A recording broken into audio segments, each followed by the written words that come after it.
Today is Sunday, September 8th, and we've got another DT80 video for you. This is the newer one, the good one. So, if you saw the updates video, the part update video, I got some parts and pieces for the carb. So what we're going to do today is we're going to take the carb back out, but to make it a little easier on myself, I'm actually going to take the exhaust off. I want to get it off anyway so I can put the new gasket in.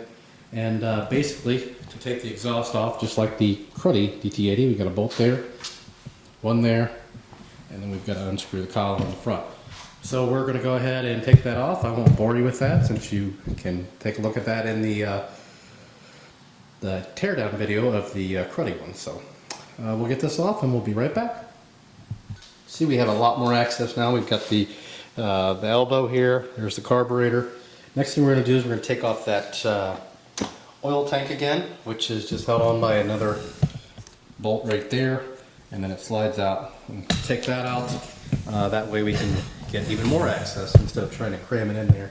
Plus I want to take the reeds out. So this is not necessarily necessary, but I want to go ahead and clean this up anyway. It's a little dirty, not bad.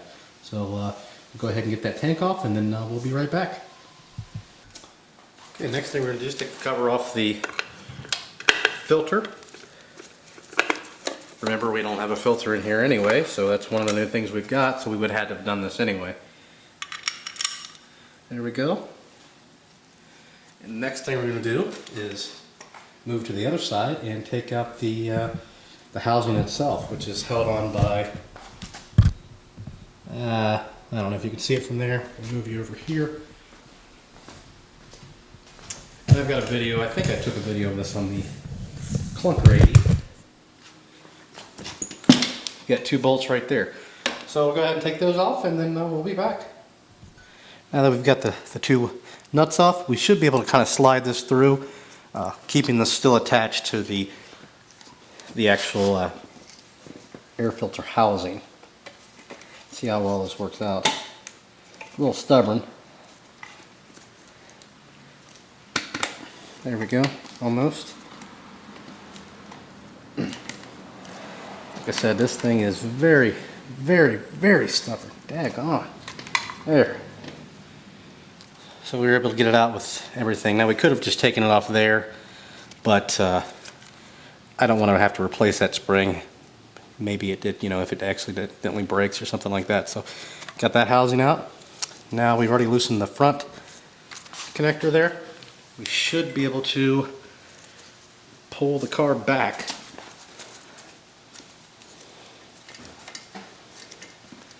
There we go. There she is. So go ahead and take this to the bench, and then we'll be back in a bit.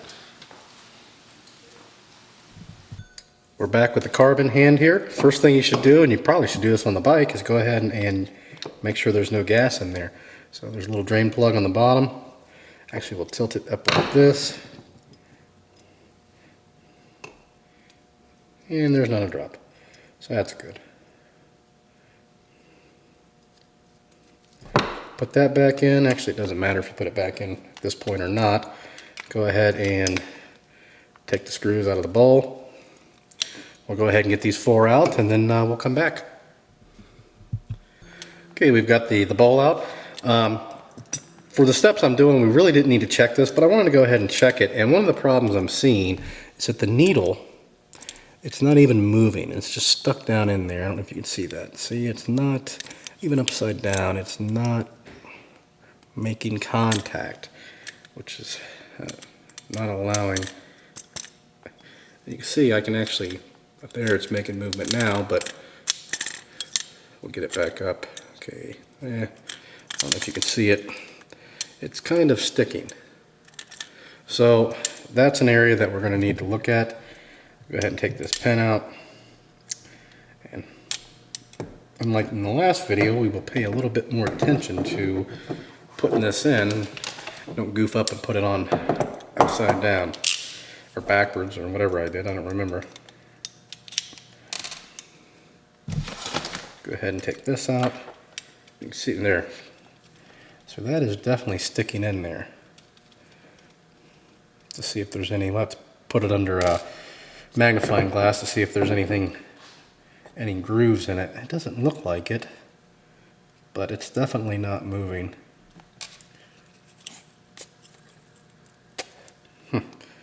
what I'm doing is trying to blow through the carb here and not getting any action. So there we go.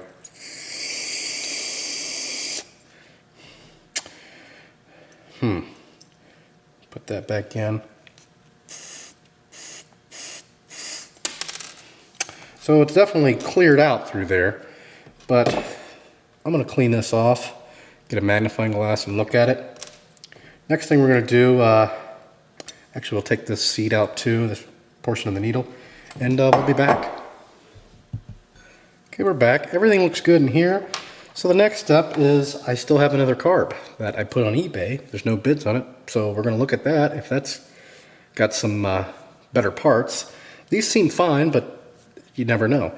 But anyway, we're going to look at that, and if that's got good parts, we'll go ahead and end that auction so I don't have to sell that. So then get that, and we'll be right back. Okay, here's the other one. And actually, believe it or not, I don't know if you could even see it in the last one. This one moves nice and free. And the float actually looks better in this one even. So I'll be darned. We're going to take these off.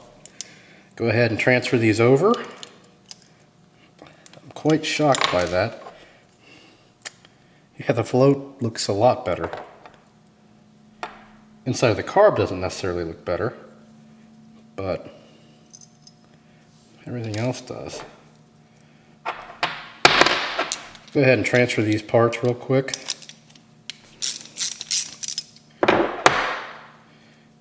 And once we do that, we'll be back.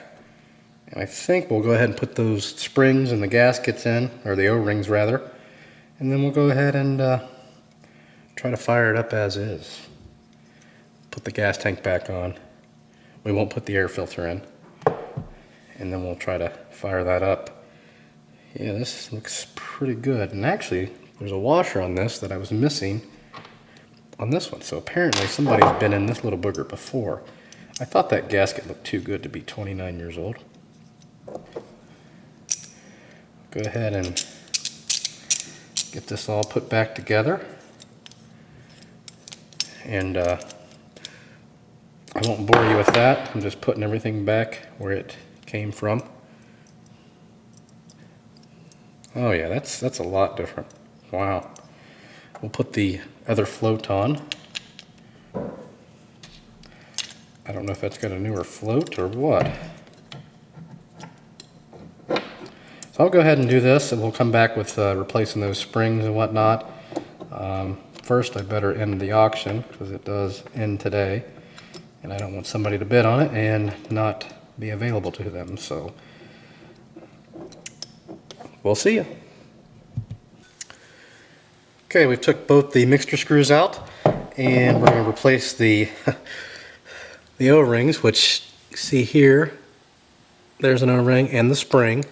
And the funny thing is, on this one, from the get-go, there's something missing. There should be an O-ring right there. So that could be part of our problem too. The springs just slide off, and they're both the same spring. So if you mix them up, no big deal, same part number. Go ahead and get these out of the packages. Before we put the spring on, we're actually going to put the O-rings on though. We're just going to get them out here.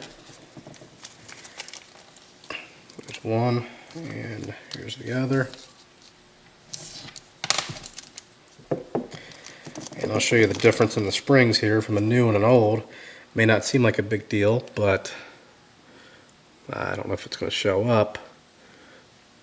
Probably not, but the new spring is a little bit longer, so it's the right size. It's just this one's been compressed and kind of shrunken down a bit.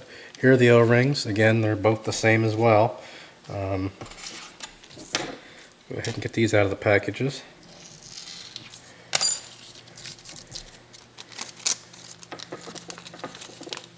First, we'll put the O-ring on this one, and to do that, just kind of stretch it over it.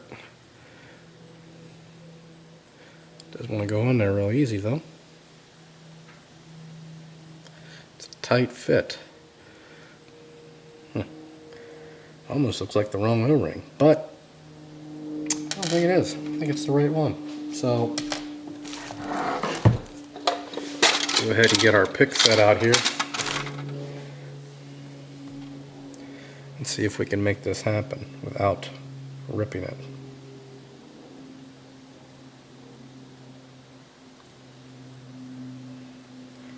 I'll probably end up doing this off camera. It takes forever, which it's looking like it's going to.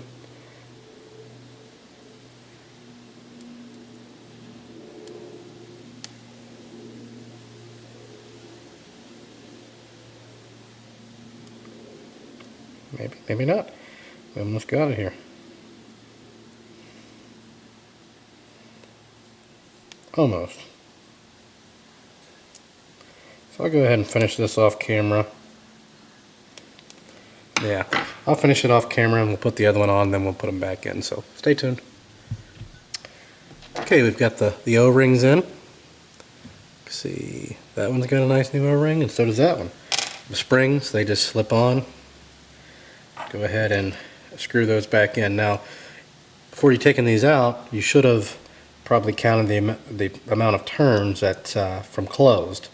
So hopefully you did that. If not, I mean, I usually go about 2 turns on both from closed, so all the way clockwise and then out 2 turns as a good starting point.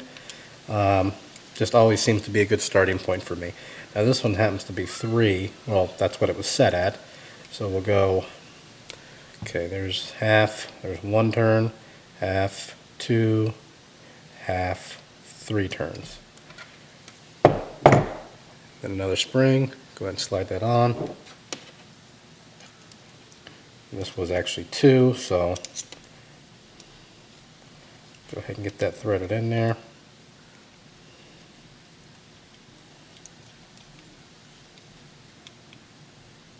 It's also a good idea just to screw it in all the way, not too tight, but just you want to fully seat that spring. So we're in all the way, so we've got 1, 2. That's it. We'll go ahead and put this back on the bike. Before we do that, actually, we're going to end this video now. This will be the end of this one. We'll put the carb back on, not yet, but after. We're going to go ahead and replace that reed valve. I think it's okay, but since I've already got new seals for it right here, and I've got the valve itself, I might as well do it now instead of putting it all back together and then wondering later if it needed to be done. So that'll do it for this one. Just not a whole lot of learning here, but we've already done this. But just want to kind of show you what's going on. So the next video, we'll be taking the reeds out and we'll replace that, put the carb back on, and then we might try to start it. I'm not sure. There are some little restoration items I want to do on the bike too. And I don't know if I want to do those now or later. So that'll do it for this one. Please post any questions or comments below. Subscribe, and as always, thanks for watching.